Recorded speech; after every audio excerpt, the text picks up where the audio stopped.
All right, so I was maybe 11 or 12 years old when I first saw this movie, Total Recall. Okay. And my memory is I was at a friend's house. We were in his basement trying to figure out what we're going to do, how we're going to spend our day. And he saw that they had rented a movie. And he was like, "Oh, we have Total Recall. You want to watch it?" And I was kind of like, "Oh, okay, sure. Like, let's do that." And his older brother came walking down the stairs and walked in the room and was like, "What are you guys doing?" And my friend goes, "Oh, we're gonna watch Total Recall," and then and his older brother goes, "So you're gonna see the three-boobed Martian lady?" And then Sean looks over at me and goes, "Yeah, Johnny's got a boner already. Johnny's got a boner already. A boner already. Boner already. Already. Already."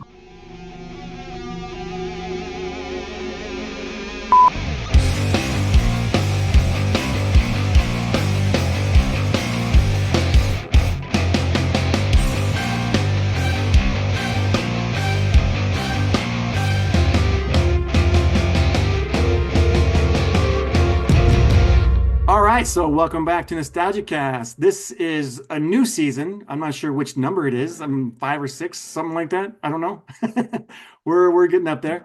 But Darren, this season we have a different kind of idea how we're going to do things. And so, Yeah. what are some of the ideas that we've had? Well, I think we just had so much fun during our 90s Palooza season. And because again, the whole point of Nostalgia Cast was to say this all the time, like find a movie in the $5 Walmart bin that you haven't seen in forever and you put it on just to see how how you feel about it now versus then, that kind of thing. And I was always pushing back against I think the first thing I said to you was, I don't want to do Star Wars, right? Let's not do Yeah, that. But then when we let Princess Bride kind of, tiptoe in, and then we did Back to the Future. It's a Wonderful Life was one of the first episodes. I think that we just got so much more excited and so much more enthused about those conversations because we've talked about it before. 90s movies are what we cut our teeth on. We say that all the time. And so we had such a good time with 90s Palooza. I think our main idea was, well, we did the 70s movies, all these like groundbreaking kind of trend setting movies. Let's go back and talk about 90s so we can really, because that was so much fun. So instead of just doing another random 90s Palooza thing, I thought, let's do a bucket list season. Let's make this a season where we talk about the 90s movies because you said on previous episodes when we did 90s, it was like there were so many movies I didn't get to talk about that I want to yeah, talk about.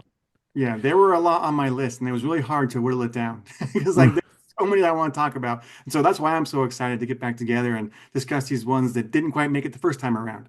So Yeah. yeah, so like I say, bucket list is a great idea. And Right. you had another idea where we were going to do it year by year for the whole decade.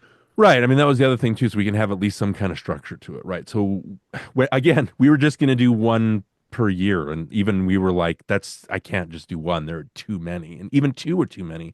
But I think that's in order to keep this from being like an 80 episode season, we just decided to let's just do two movies each year. We'll go year by year chronologically and kind of pick these things out.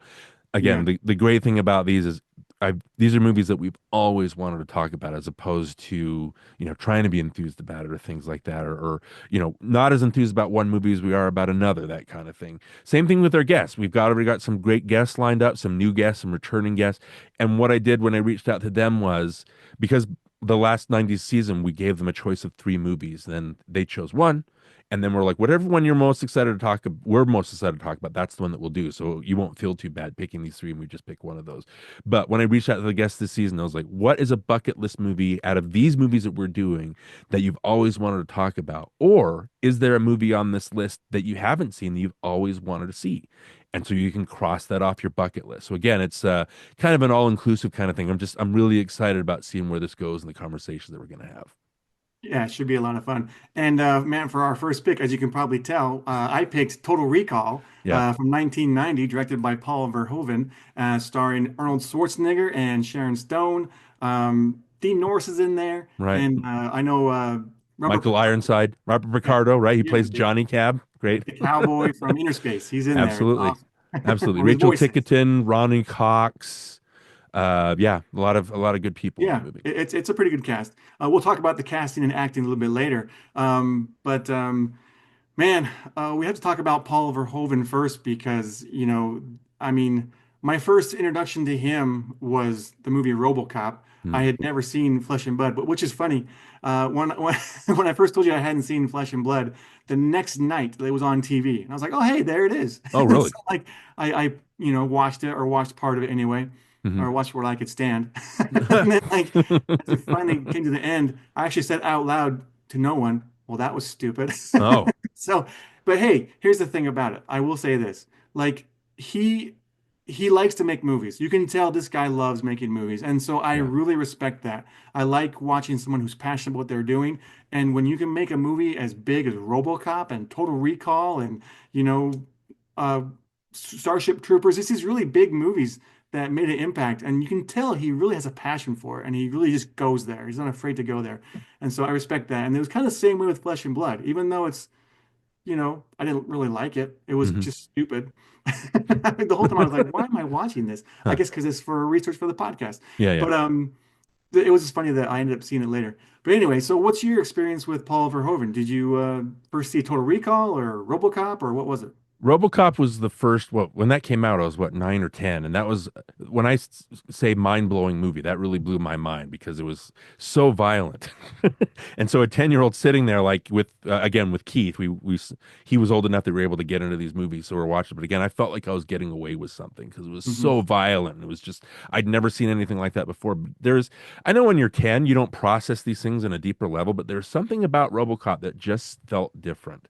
And over the years, it again, I don't put together top 10, top 20 lists, but RoboCop is it's such a solid, defining movie for me that I would have to be in my top 20 movies of all time, just because of the subversion that it ended up doing. And again, Verhoeven was well known before RoboCop. He had Soldier of Orange, he had Turkish Delight, he had Flesh and Blood, he had Spetters, The Fourth Man, I think was another one. And then and then RoboCop, and then Total Recall, and were the big ones. Then Basic Instinct, I think 1992. Then he had Hollow Man in there somewhere. Showgirls was the notorious one, and Starship Troopers also as well. But yeah, there's just something. You say that he loves making movies. I know that RoboCop was nobody expected it to be that good, and it was. Total Recall didn't get great reviews, but now it's widely regarded as one of the best sci-fi action movies ever made.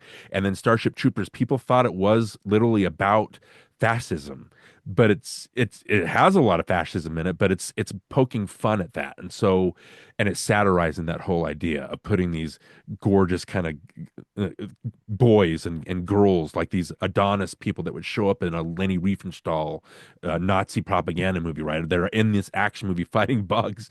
And so people thought he was being serious and he wasn't satirizing it. So he kind of lost it. And Showgirls is such a bomb for him. And then when he came back and has done, I think, Elle and Black Book, again, I haven't seen those either, but you can feel that there's a passion that he has for making movies and for making a statement.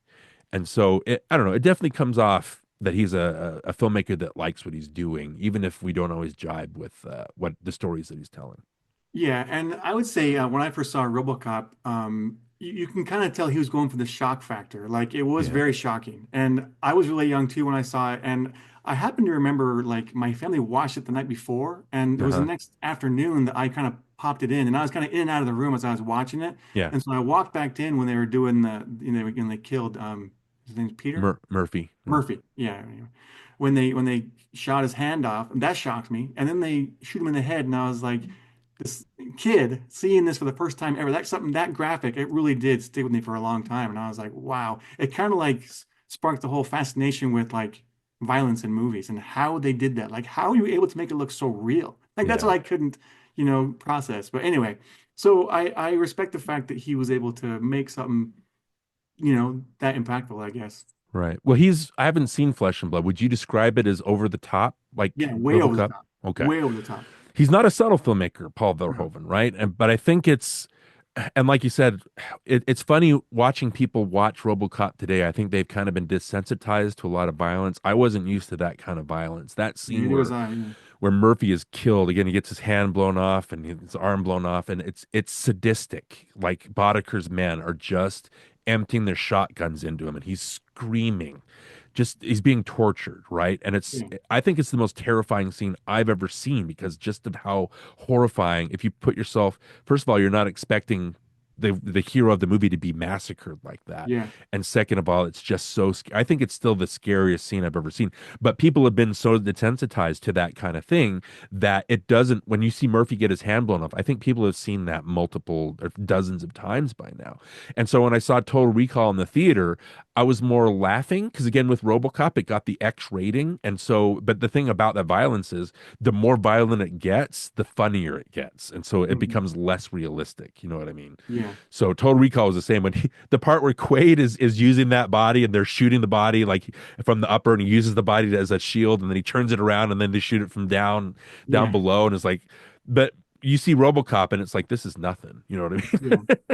And I all did that. notice it looks similar, the special effects as far as the people getting shot and the squibs going off and everything. It looks similar. So you could tell it Yeah. was the same special effects guy or same director, whatever it was, whatever they did, it was similar to the RoboCop look, you know. Right. Right. So Right. like, yeah, you can tell it's the same director. Yeah, and Starship Troopers especially also very, like I said, Total Recall, the violence in it is not quite as shocking as RoboCop, but Starship Troopers is like really shocking the way the violence and the people are just getting ripped to pieces, things like that. Yeah, that was too cartoony for me though. It didn't really, it wasn't like because the blood wasn't, it was just different. It was kind of like, I don't really, Yeah. doesn't really do anything for me.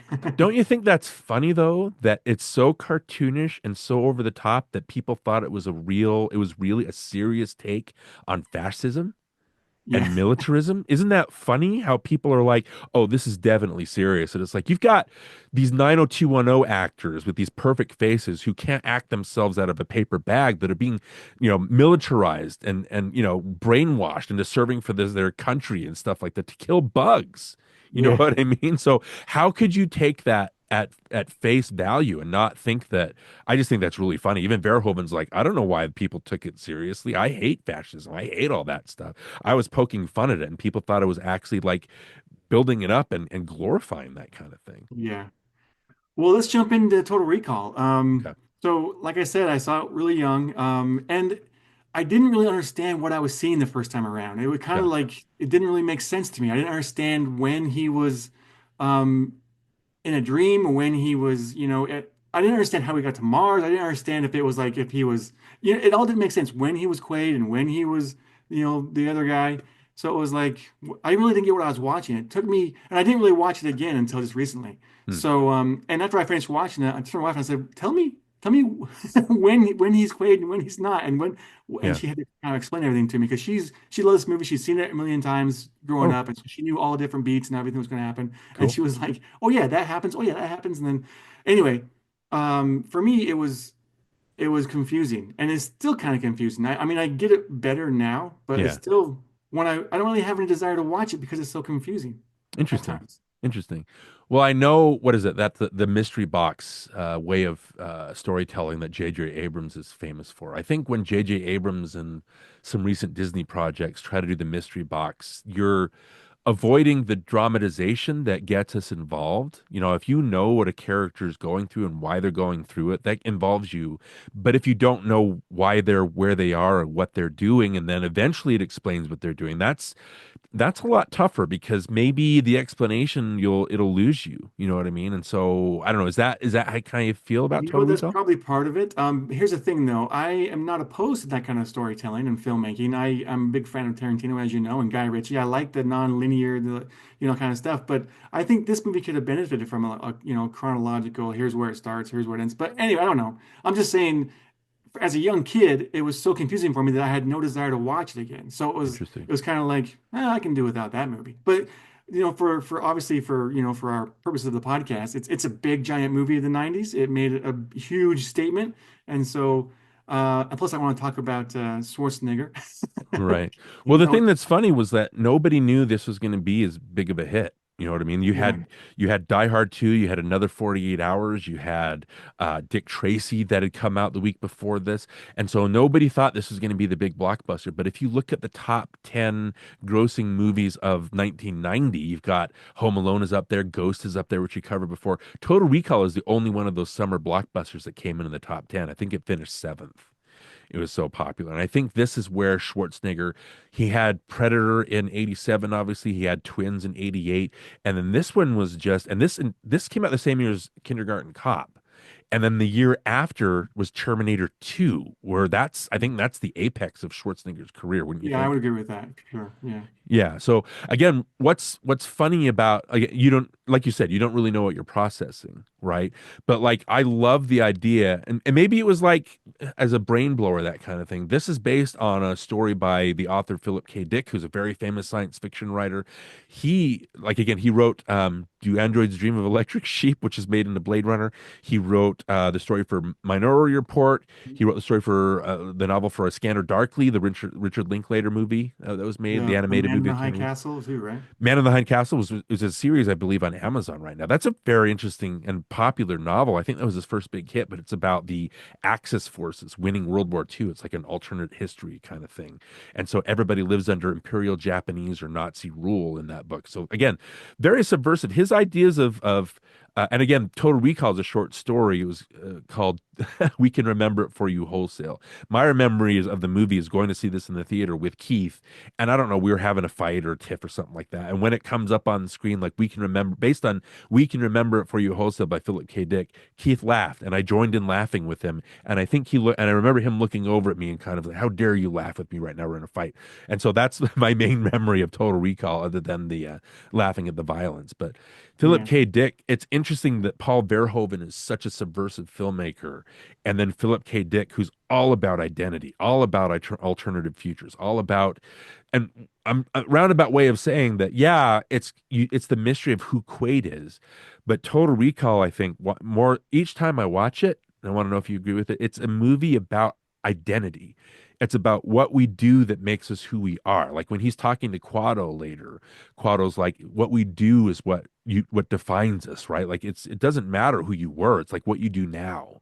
And I love that idea of Quaid knowing that he's Hauser, and then the twist later, spoilers obviously, when it turns out that Hauser is the bad guy and wants his body back. It's like Quaid doesn't want to go back and be Hauser. He doesn't want to be that guy, the bad guy. He talks to Laurie, the Sharon Stone character, about, I want to be somebody. I want to mean something.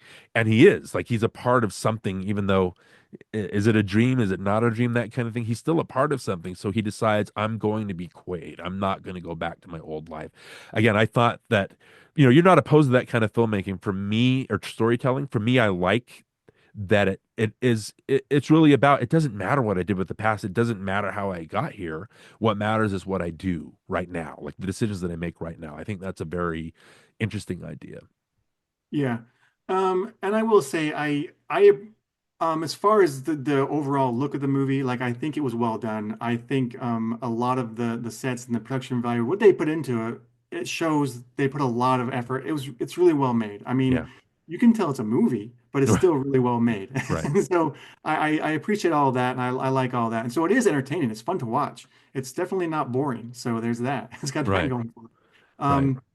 But let's talk about Arnold Schwarzenegger a little bit because Okay. I am not a fan of his acting in this.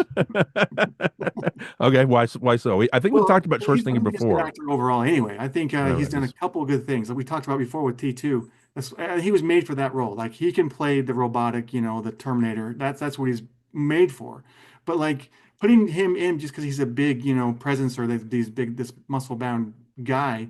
I've never liked his accent. I've never liked the way he sounds when he's like, "Blah, blah, blah," all that stuff. It's really annoying. And so Yeah. like, I have a hard time getting past that. And it's like in every movie he does, he has to groan or moan like that. And I can't understand his words. I can't understand what he's saying.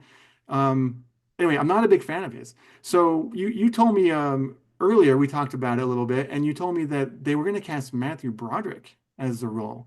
They were And floating around that idea. Yeah. Yeah. yeah, that was an interesting idea. And then, well, what was your thought on Matthew Broderick, real quick? Well, again, the Matthew Broderick thing, I don't know, like for fact, if they actually signed anything or if they just were mentioning him as an idea. I know that, again, the whole history of Total Recall is, I thought it was fascinating. The writers Ronald Shusett and Dan O'Bannon, they wrote Alien, which is one of the great sci-fi horror masterpieces, Ridley Scott film, right, of the 70s. Mhm. And so when they in 1974 they started writing Total Recall before even they made Alien, and they bought the rights to the Philip K. Dick story. But then studios didn't want to make it because it was just impossible special effects wise, and so they sat on it for a long, long time. And then finally, like it was Dino De Laurentiis that bought the script from him. I think Jeff Bridges was considered for the Quaid part. Richard Dreyfuss was considered for the Quaid part. When it finally went into production with Bruce Beresford as a director in the early or late 80s, something like that, they had Patrick Swayze who was cast. He was going to play Quaid, right? But then again, with Matthew Broderick, here's my question for you, right? So it's Schwarzenegger. What's funniest about Schwarzenegger is they have to explain why it's this big tree trunk of a man that's walking around in suburbia, right? They always have to explain that he's come from, this other country and Austria, and this is why he's here. And they have to either explain that or they just don't. And so it's funny that there's this big tree trunk of a man that talks like this, and they don't bother explaining it at all. He's just an everyman, and Schwarzenegger does not work as an everyman. You know No. what I mean? So I I'll come back and talk to why I think I like him in this one. But what are your it reminds me of the Bourne Identity. Yeah, I was gonna say that. So the Jason Bourne Bourne type Yeah, thing. yeah. So when Matt Damon was cast, Matt Damon was not an action star, right? Nobody thought he was an action star. So in the part in Bourne Identity where he's lying on the bench and he's got the amnesia, doesn't know who it is, and those two cops come up and they're talking to him, and he Hmm. does this thing where they're trying to, and he knocks them out without even thinking about it. And as you're watching it, it shocks him, but it also shocks you as an Yeah, audience member yeah. And I because think you that's didn't what they expect probably that. would have done with a Matthew Broderick type, actor. Yeah, It would have been more like that.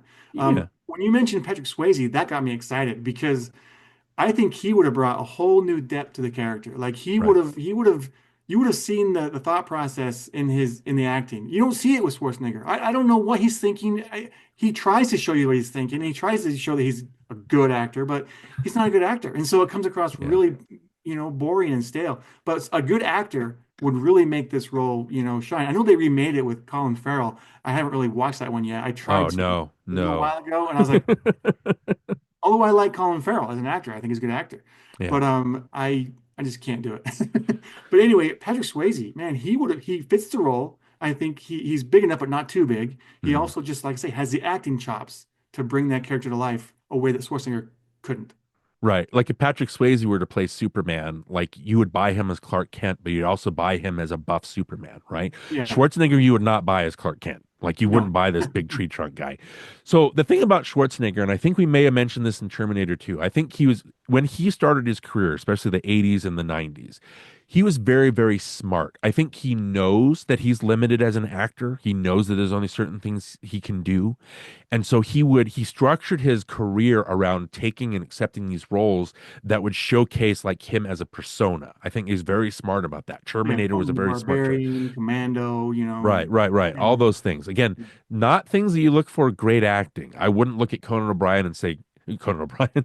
I wouldn't look at Conan the Barbarian and say this is Schwarzenegger. This is a great nuanced performance, even though he suits that part, right? yeah, But I just think he's very smart about the way he presented himself. He's not a Bruce Willis. He's not even a Sylvester Stallone who can act, you know what I mean, when he wants to. Schwarzenegger has a harder time with that. I just think, he presented himself as a star. And yeah, that's true. I know he did like take some acting lessons and he did work on all that. And over time he got better, I think, but yeah, still I have a hard time watching him on screen in these kind of roles. Even yeah. though they're entertaining and they're fun and there's explosions and big chase scenes and violence and stuff, and that's fun to watch. It's just like I don't like listening to him talk or Yeah. try to show me what he's thinking. It doesn't work. Well, it's interesting because I mentioned Kindergarten Cop. You have this, and then Kindergarten Cop came out later, I believe. And I'm on record somewhere saying that I think Kindergarten Cop is his best acting. You say that you can't, and I agree with you. I absolutely 100% agree with you that it doesn't look like he just looks like he's spouting lines. It doesn't look like he's in the moment. But there is a moment in Kindergarten Cop where he's talking to the dominant character about his boy, that he used to read this story or this book to his boy. And when you watch Schwarzenegger in that scene, it's not just him spouting lines. I can actually see it in his face and his eyes that he's processing these thoughts. And you can actually he's picturing reading to this little boy, and it's just so sad. And it's like, oh my gosh, like that's the Schwarzenegger that he can be doing that stuff, but he's more the oh yeah, and the shooting things, right? But that's what he's Yeah. most popular for. But Kindergarten, I think it's funny that yeah, he's not the greatest in Total Recall, but Kindergarten Cop the same year has probably his best acting. I just think in Total Recall, he's a great one-liner machine. You know what I mean? I don't know if there's any other action star during the 80s and 90s who's that good at spouting one-liners. You Yeah. know, when he's talking to Hauser and Hauser's like, "You are not you, you are me." And he's like, "No shit." You know, that kind of thing. I think or there are some really good crowd-pleasing moments that Schwarzenegger really nails. I like the part with the hologram later on and that whole scene, right? But I Yeah. like when he's like, "Do you think," he turns the wrong way? "Do you think this is the real Quaid?" "It is." And then he shoots the guys, right? I think that's a very funny, well played scene. So he's good at the crowd pleasing one liner moments. But I agree with you. He's not the greatest. Don't put him up against Robert De Niro. You know what I mean? That's not going to be the same. Yeah. But I mean, after having seen Total Recall and seen his performance, I can think back on it and imagine Patrick Swayze doing a much better job. It's like, oh yeah, he would be great. Like he would make that movie. He'd take it a whole nother level if he was Quaid. So That's what I mean. The part where Harry like confronts him and they pull him into the alley, like when Schwarzenegger when Quaid kills them all, it's like, yeah, that's Schwarzenegger. I've seen him do this in Commando, right? sure. It's like it's not a big stretch. Yeah. But if you got again, when you tell people that Matthew Broderick was the first person considered for Total Recall, their first instinct is to laugh because it's ridiculous to think of when you got Schwarzenegger in there already. But for the part, I think that would have been so much more shocking to see Matthew Broderick become this instant killing Well, how machine. is the character in the novel? Is he a big buff tree trunk guy or is No, he he's like a clerk. He's like this nebbish kind of clerk. This who's a know well, nothing. that would make sense why they would choose someone like Matthew Broderick. Right, because it suits that, right? And then it's funny because the story, it doesn't, there's no Mars. Like he dreams about going to Mars, that kind of thing, but it mostly takes place in Recall. Like that's the whole point of the story, which the Colin Farrell one never goes to Mars. The thing that's great about this screenplay, and they struggled with it, was yeah, they have this idea of a movie, but it's not a movie. So to expand it and make it feel more cinematic, yeah, get him to Mars. You know what I mean? Have this whole adventure in space. And that was the thing that I think David Cronenberg was attached when it was Richard Dreyfuss that was going to play Quaid. That's where the mutants come from. That was Cronenberg's idea, which is very, Okay. again, Well, body yeah, horror-ish. that's a But Cronenberg they, comic. yeah, Yeah. yeah, they, Shusett and Cronenberg disagreed because Shusett wanted a Raiders of the Lost Ark in on Mars kind of feel, and Cronenberg wanted more of a Blade Runner type feel, and so that's why it didn't work out. And then Schwarzenegger, I think, bought the rights to the screenplay and then brought in Verhoeven and started casting people, basically serving as like an executive producer. But it was Schwarzenegger's literal and figurative muscle that got this movie made. I don't know, like you say it doesn't work for you, and that's fine. I think what Schwarzenegger was doing is he's trying to be. I think even Ebert said this was like, yeah, he could have played it as a big buff idiot, and that wouldn't have worked. But to have Schwarzenegger kind of be vulnerable and confused at points, I think that works. I don't think that he sells those moments. But if you're going to put this big tree trunk of a man in a movie like this, I think that kind of making him vulnerable does help bring that back to earth a little bit. Sorry for that. Back That's to okay. earth, Mars, the kind of thing. No, I do want to talk about that the best scene in the movie. We have to talk about it because there is that moment where the doctor who like tells him that he's now also under the at Total Recall. They're both at Recall, and he Edgemar, comes yeah. in. And, yeah, yeah. That whole scene it's so well acted by what's that actor's name? Roy Brocksmith, Yeah, who yeah. we He who does we a might great. come back to later on in the season. Yeah. And that's probably the best written scene too in the movie. Like the back and forth and the dialogue and the way it's the rhythm of the whole thing. It just has a flow, and I like that scene. And of course, the reveal when he starts to sweat, and he has to shoot him in the head. So Right. that whole thing is really well done. I like that scene a lot. Well, it's funny because you have people that watch a movie like this today, and I don't think they get the deeper layer of it. I think they see it as this big, dumb action movie, which, again, if you were to put this, I kind of think that RoboCop, Total Recall, and Starship Troopers are like an unofficial, I call it the subversive sci-fi trilogy that Verhoeven made for Hollywood, where it's these, on the surface of these big, dumb action, revenge, fighting bugs, sci-fi, laser gun, mind wipe kind of movies. But then Yeah.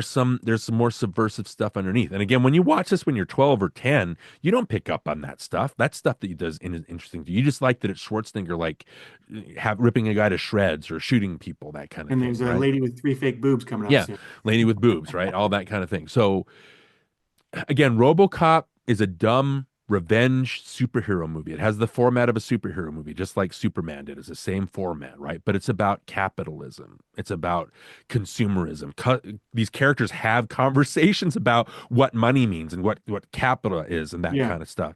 But it's also, like you said, it's a treatise on violence. Like I've always thought RoboCop is fascinating. The Murphy scene is so brutal and sadistic and just awful. But then I would argue there's a scene later where the Emil character is killed and melted by toxic waste, the Paul McCrane character, right?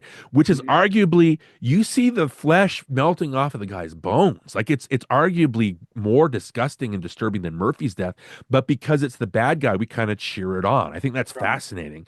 You could also look at RoboCop as a trans narrative, all this kind of stuff, finding your identity. Starship Troopers, like I said, it's about militarism, it's about fascism, but it's making fun of it, right? You have, these mannequins acting out this movie finding bugs. It's crazy. And then the thing with Total Recall, I think out of those three movies, I think it's the dumbest out of all of them, even though there's a lot of smart stuff, like you said, is going on.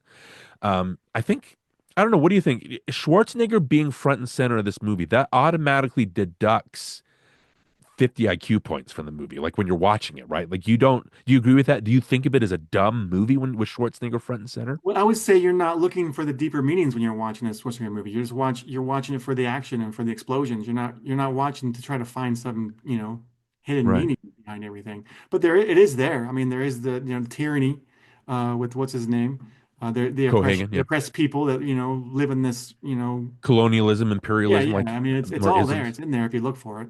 Yeah. The thing that's fascinating, like again, you're right. Like a 10-year-old will watch this movie and then the Edgemar character will march in and he'll say, "You're not living this. You're back at recall." And even as a 10 or 12-year-old, like, wait, what? Like, what's happening? So Yeah. it kind of, when you watch that as a kid, it's mind blowing because you don't expect a movie to do that, right? Paul Verhoeven, I think he's on record saying that, yeah, audiences don't want to think it's a dream. They want to think they're actually living this adventure. But Verhoeven, this is why I think Verhoeven is very, very smart. Like he says, he's on record saying everything from when Quaid goes under at recall, when he goes under and he falls asleep, everything from that point on to the end of a movie is a dream. That is his interpretation of the movie. That's how he made the movie. But the thing that he also did is he's like, but I don't want to tell audiences that that's the point. So he also littered other stuff in the movie so that you don't have to look at it as a dream. You can look at it as a real thing. You know what I Yeah, mean? What do you because think does about he that? actually go under? Like he doesn't actually go under, does he? Like They don't inject the you don't actually memories see, into him. yeah, you don't actually see that part happen. I don't think so. Right. And it's again, look at it from like you have the Sharon Stone character. Like she's all like, you dream about this too much, you're obsessed with it. But then you have and she watches him leave for work. But then you have a scene where she's by herself and she has a look on her face that when you watch the movie again, it's like, is she worried about him or is she like, uh-oh, he's starting to You're realize starting what's to figure going it out. on? When he's talking to Harry when they're doing the construction, and Harry's like, don't go visit this place. They'll F with your mind. They'll screw with your mind. You'll get a lobotomy, right? You'll be lobotomized. And then he goes, don't go there, man. And then Quay goes, yeah, you're probably right. And then Harry gives a look where he looks at him, and you're like, is he worried about him or is he also thinking, uh-oh, he's starting to get something, right? Yeah, And yeah, then later Benny even does that. Like Benny's just there, but then there's a scene where Quaid walks off with Quado, and there's a close up of Benny where you're like, "Uh-oh, is he worried about or is that him plotting?" You know what I mean? Like got to get in that room all this very fun stuff. I think the stuff that's great with Edgemar, I don't know if you noticed it, but when Quaid pulls him in, there's a shot, there's a mirrored door and you see Schwarzenegger and Roy Brocksmith in the shot, but then the reflection, you just see Schwarzenegger's reflection. You don't see Brocksmith's yeah. reflection, I didn't notice that. That's interesting. right? And then when he tells him, like, don't, if you kill me, you're going to think I'm dead, right? And so your brain, you're going to have an embolism. The walls are going to crash behind you, around you, right? He actually says that. You're going to think that you're Cohagen's bosom buddy, like, but then, like, you think you're part of a resistance. And that goes back to I think the McClane character when they're in recall. He even tells them what's going to happen. It's like, you're going to be a secret agent. The other technicians like, oh, blue sky and Mars. That's weird. Like you're gonna get with the girl. You're gonna save the planet. You're gonna be a hero. So it's the McLean guy tells Quaid what's going to happen. Is he implanting that in his brain so that that's the dream that he has? I like that Quaid is on the train and he sees Edgemar in the commercial. You know what I mean? And so Yeah, that's why Edgemar's in the dream. You know what I mean? When yeah, you're living your life, Johnny, and then you have a dream where that happened during my day, and you start pulling in events. Has that ever happened to you before? Yeah, or you think you dreamt it, or yeah, I mean, sure. Yeah, you know what I mean? I like all this stuff that kind of plays with it. But then again, why do we see Melina's picture on the computer screen, right? Why is she there? Why is he picturing her in dreams on Mars? If it's not a dream, like, you know what I mean? Yeah. But I love that idea. And when Edgemar brings in Lori, like, you see her reflection. So it's she, she's there. So I like that it's playing with your brain so that you don't have to look at it as a dream. You don't have to look at it as reality. You can look at it however you want. I just think it's interesting that it goes again, characters tell Quaid what's going to happen, and then it happens. Like Yeah. that's so strange, to the point where there is a blue sky on Mars, and he is with Melina in a kind of a copied shot from the beginning of the movie, and he goes, "I just had a terrible thought. What if this is a dream?" And she's like, "Well, kiss me quick before you wake up." And they kiss, and then the sun gets really bright, and the screen, instead of fading to black, it fades to this bright white. And Verhoeven says that it does that because Quaid is on the verge of waking up. He's being lobotomized at that moment. Okay. So the movie ends with his lobotomy. So again, that's Verhoeven's point. I just think that it's fascinating watching the movie from that perspective. I do like that you can have different perspectives and you can have different you can look at it a different way. Like you can act like he's a dream or you can actually think he's awake and experiencing the whole thing. I like that you can watch it different ways and which Yeah. makes the second watch, more fun. And you can find these little hidden gems like you're talking about, those little things in there that you don't notice the first time. Maybe you'll see it the second time around or third time around. Yeah. So that makes it interesting for me. Um, like I said before, I'd probably get past all this if it wasn't Schwarzenegger. I'd probably appreciate it more. But I Right. mean, I do appreciate all that stuff that they do put in these movies, though. So Right. Well, the other thing too is when you look at I know we talk about the acting a lot, but there's not really, other than Sharon Stone maybe and Michael Ironside, there aren't really a lot of really deep performances in the movie, right? I mean, Rachel Tickerton is fine. I don't think we know who she is. She's not a three-dimensional character then in the movie. I don't know. yeah, she was forgettable for me. Even though she's supposed to be the one that he wants, she was forgettable.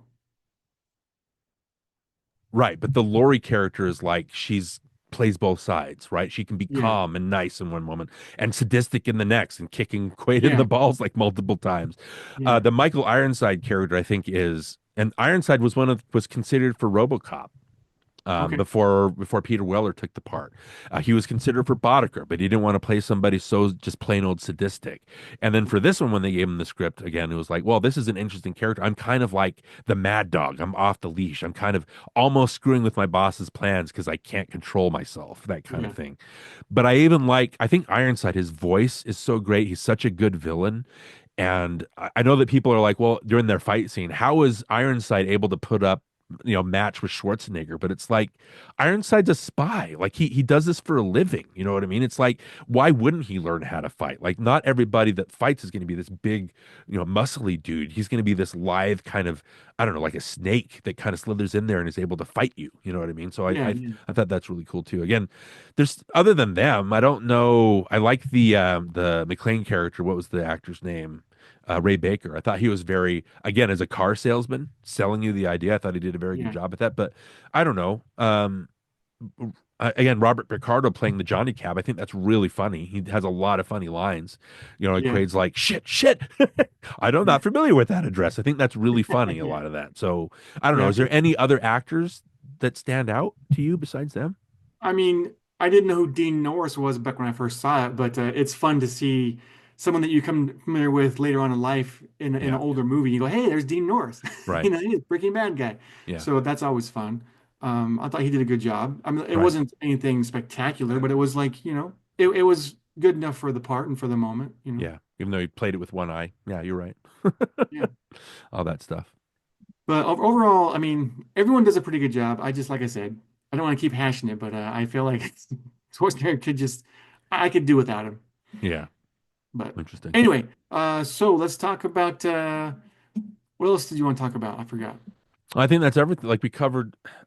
I think it's just really funny that this movie is just, it's so, it's a turn your brain off movie, but it's not.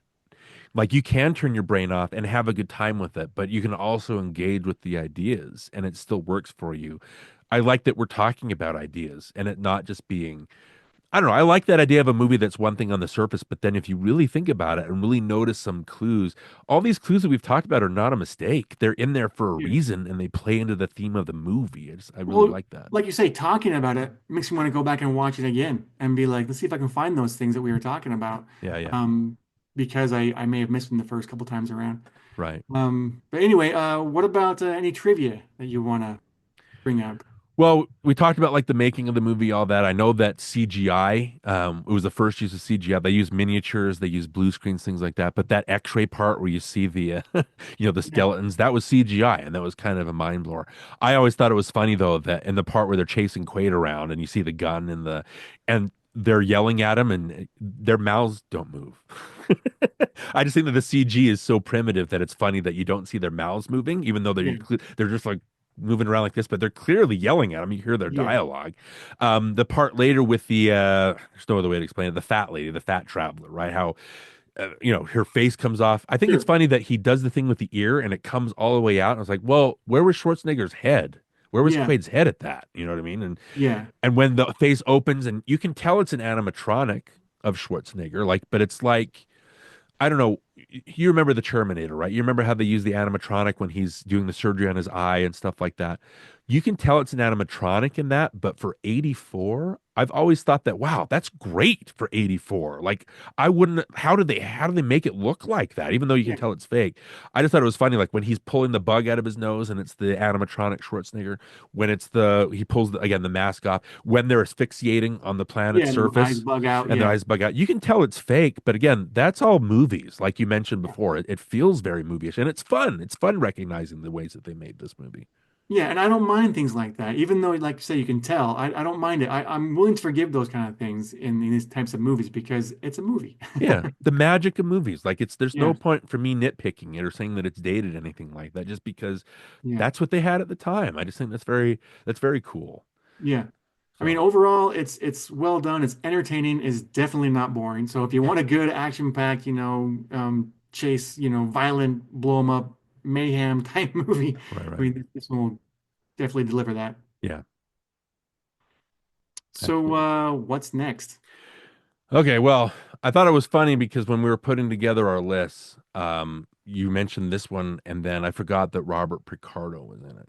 And so the movie that I want to talk about next time actually has Robert Picardo in it.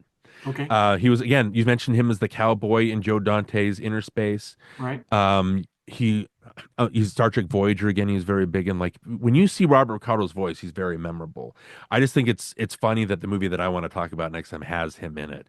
And again, it's a Joe Dante movie. I know that we've covered Explorers, but Yeah. if you're looking at all the sequels that were made in 1990, um, Die Hard 2, like we mentioned, another 48 hours, all this stuff. Gremlins 2 is one of the great sequels of all time. In my opinion, I know that like a lot of people don't like the how it kind of pokes fun at itself, all that kind of stuff.